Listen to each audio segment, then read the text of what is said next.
Hello everyone, welcome back to my YouTube channel UGC NET JRF history. और आज फिर से मैं आप सभी के लिए काफ़ी इम्पोर्टेंट टॉपिक लेकर आई हूँ, जिस टॉपिक पर हम आज डिस्कस करेंगे। आज का हमारा टॉपिक है पुष्यमित्र सुंग, जो सुंग वंश के संस्थापक रहे हैं और काफ़ी प्रतापी राजा हुए हैं सुंग वंश के।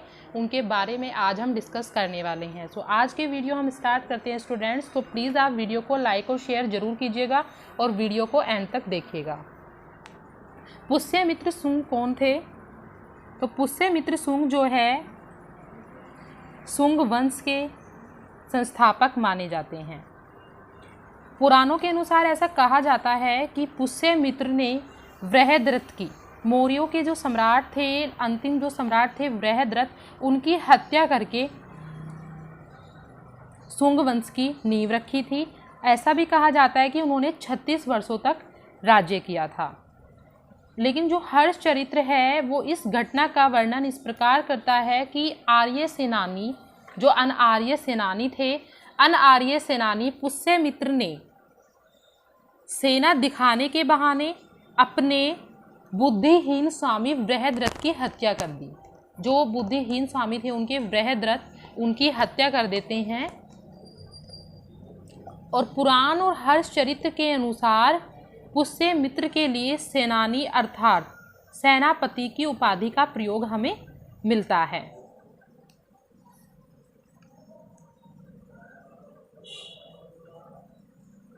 दिव्य वेदांत से हमें ये पता चलता है कि जो पुष्यमित्र थे वो पुष्य धर्म के पुत्र थे। मतलब उनके जो पिता थे उनका नाम था पुष्य धर्म, ऐसा कहा जाता है।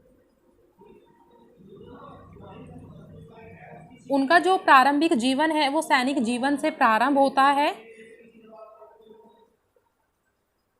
बाण भट्ट के हर्ष चरित्र में हमें इस बात का उल्लेख मिलता है। देख लेते हैं।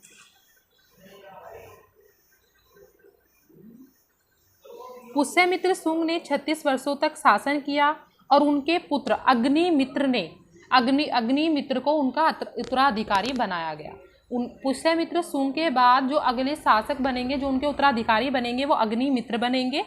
अग्निमित्र क्योंकि सुंग वंश में 10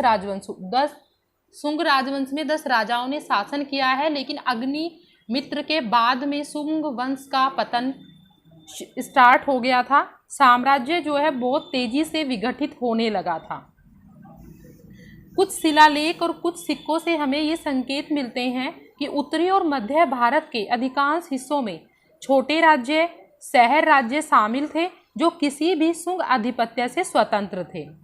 राजवंश विदेशी और स्वदेशी दोनों शक्तियों के साथ अपने कई युद्ध के लिए विख्यात थे। मतलब वो आसपास के जो क्षेत्र थे उनसे युद्ध करते रहते थे, प्रसिद्ध थे। जैसे विदर्भ से युद्ध, यवनों का आक्रमण इनके समय में हुआ, तो युद्ध में ये लोग व्यस्त रहते थे। उन्होंने कलिंग, सातवाहन वंश, इंडो यूनानी साम्राज्य, मथुरा के पांचालों और मित्रों से लड़ाई लड़ी। इस अवधि के दौरान कला, शिक्षा, दर्शन और सीखने के अन्य रूपों में छोटे टेराकोटा चित्र, बड़ी पत्थर की मूर्तियां और स्थापत्य, स्मारक और भरूच में स्तूप, सांची में प्रसिद्ध महान स्तूप शामिल हैं। कला और संस्कृति के क्षेत्र में सुंग शासकों ने शिक्षा और कला के शाही प्रयोजन की परंपरा को भी स्थापित करने में मदद की थी। साम्राज्य द्वारा इस्तेमाल की जाने वाली ब्राह्मी लिपि का एक प्रकार थी और संस्कृत लिखने के लिए इस्तेमाल की जाती थी।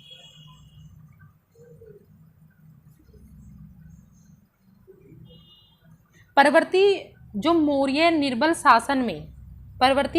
के निर्बल शासन में मगध का जो प्रशासन था वो बहुत ही धीमा पड़ गया था, शिथिल पड़ गया था, और देश को आंतरिक और बाह्य संकटों का खतरा था।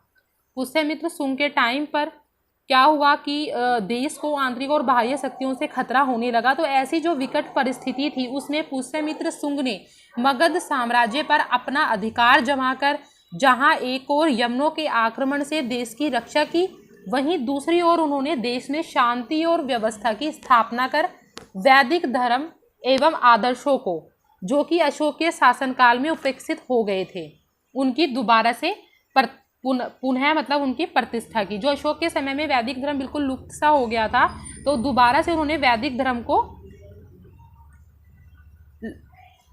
स्थापित किया। उनकी महानता का रहस्य है और इसी कारण उनका जो काल है वो वैदिक प्रक्रिया और वैदिक पुनर्जागरण का काल भी कहा जाता है। ये काफ़ी इंपॉर्टेंट फैक्ट है स्टूडेंट्स कि पुष्यमित्र शुंग के समय को, जो उनका मतलब समय है जिस टाइम वो राजा मतलब राज्य कर रहे हैं, उनके समय काल को वैदिक प्रतिक्रिया और वैदिक पुनर्जागरण का काल कहा जाता है। शुंग वंश जो है एक ब्राह्मण वंश था। अशोक की मृत्यु के लगभग 50 साल बाद 184 ईसा पूर्व में यह स्थापित किया गया था, जब मौर्य साम्राज्य के अंतिम शासक बृहद्रथ मौर्यों की सेनानी या कमांडर इन चीफ द्वारा इनकी हत्या कर दी गई थी। इनके सेनानी थे, एक सेनापति थे पुष्यमित्र, जो बृहद्रथ की हत्या कर देते हैं और तब पुष्यमित्र शुंग जो है गद्दी पर बैठते हैं। तो इनके समय में बौद्ध धर्म का क्या प्रभाव रहा ये देखते हैं। मौर्यों के बाद पहला ब्राह्मण सम्राट पुष्यमित्र शुंग था। मौर्यों के बाद में जो पहले ब्राह्मण सम्राट हुए हैं वो पुष्यमित्र शुंग ही हुए हैं। और माना जाता है कि कुछ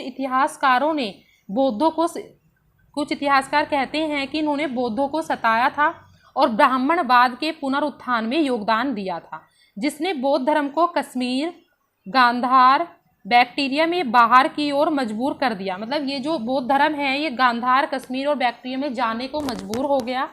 बौद्ध के रूप में इस तरह के शास्त्र अशोकवादन के कारण दिव्यवदान, प्राचीन तिब्बती इतिहासकार तारानाथ बौद्धों के उत्पीड़न के बारे में लिखते हैं कि इन्होंने बौद्धों को काफ़ी सताया। कहा जाता है कि पुष्यमित्र ने बौद्ध मठों को जला दिया था, स्तूपों को नष्ट कर दिया था और बौद्ध भिक्षुओं की हत्या करवा दी थी और उनके सिर पर पुरस्कार डाल दिए थे।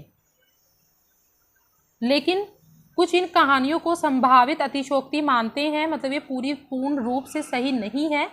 तो पुष्यमित्र को ब्राह्मणवादी धर्म की सर्वोच्चता को पुनर्जीवित करने और पशु बलि मतलब कि यज्ञों को फिर से स्थापित करने के लिए जाना जाता है। जैसे वैदिक काल में होता था वो ही सेम चीज़ें इन्होंने स्थापित की, वो लागू की, जो अशोक के द्वारा निषिद्ध कर दी गई थी, जो अशोक के द्वारा बिल्कुल ख़त्म कर दी गई थी। सांची में शुंग काल का योगदान। शुंग वंश के शासकों ने शुंग काल में क्या सांची में योगदान रहा है इस बारे में हम देख लेते हैं। ये पिक्चर्स हैं शुंग काल की। अशोकवदान के आधार पर यह माना जाता है कि दूसरी शताब्दी ईसा पूर्व में किसी समय स्तूप को तोड़ा गया होगा। एक घटना कुछ लोगों ने शुंग सम्राट पुष्यमित्र शुंग के उदय से संबंधित है, जिन्होंने मौर्य साम्राज्य को सेना के जनरल के रूप में पछाड़ दिया था। यह सुझाव दिया गया था कि पुष्यमित्र ने मूल स्तूप को नष्ट कर दिया होगा और उनके पुत्र अग्निमित्र ने इसका पुनर्निर्माण किया, कि जो स्तूप इन्होंने नष्ट किया है उसको दोबारा से बनवाया किसने था? अग्निमित्र ने, जो इनके उत्तराधिकारी होते हैं, इनके पुत्र होते हैं।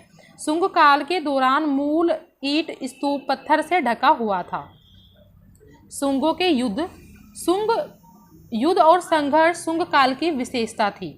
वे कलिंग, सातवाहन, इंडो यूनानियों, संभवतः पांचाल, मथुरा के साथ युद्ध करने के लिए जाने जाते थे। भारतीय यूनानी साम्राज्य के साथ शुंग साम्राज्य के युद्ध इस अवधि के इतिहास में बहुत ज़्यादा महत्वपूर्ण है। स्तूप है ये।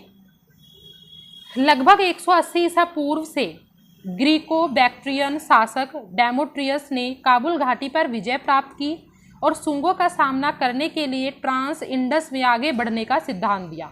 इंडो ग्रीक मेनांडर को अन्य भारतीय शासकों के साथ पाटलिपुत्र में शामिल होने या एक अभियान में शामिल होने का श्रेय दिया जाता है। हालांकि अभियान की सटीक प्रकृति और सफलता के बारे में बहुत कम जानकारी हम लोगों को प्राप्त है, लेकिन इन युद्धों का शुद्ध परिणाम अनिश्चित बना हुआ था। सिंधु नदी पर भी इनकी लड़ाई हुई थी। यूनानी और शुंगों के बीच में एक सीधा लड़ाई का लेखा जोखा भी पाया गया है। शुंग काल की कला, इनके टाइम की कला आर्ट के बारे में देख लेते हैं। शुंग कला शैली शाही मौर्यों से कुछ अलग थी, जो फारसी कला से प्रभावित थी। मतलब फारसी प्रभाव जो है शुंग काल की कला पर दिखाई देता था। इस प्रकार शुंग शैली को अधिक भारतीयों के रूप में देखा जाता था और इसे अक्सर अधिक स्वदेशी के रूप में वर्णित किया जाता है।